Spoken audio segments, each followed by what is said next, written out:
So we want to really create strong habits, and strong habits are really, really going to help us on the memory track.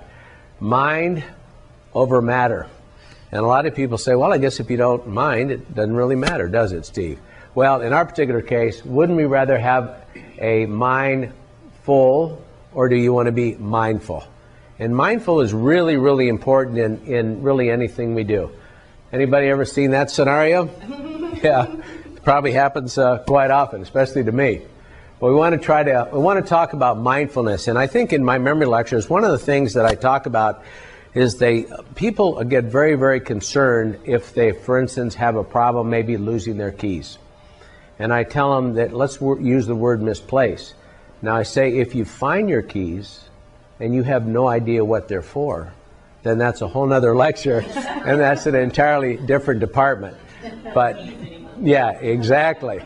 But typically what happens is the majority of us on a regular basis, we are living in two places, are we not?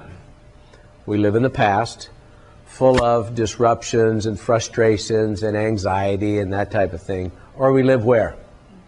In the future, where we are full of anxiety and fear of stuff that probably will never happen.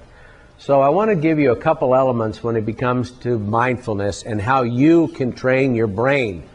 First of all, do one thing at a time. Research now, how many of you try to multitask?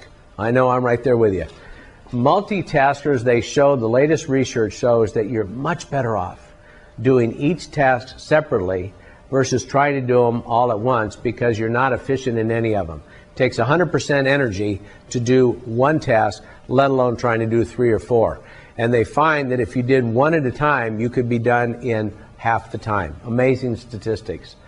So we really need to pay attention, though. That really is what the issue is in terms of long-term cognition, is really to become acutely aware and pay attention.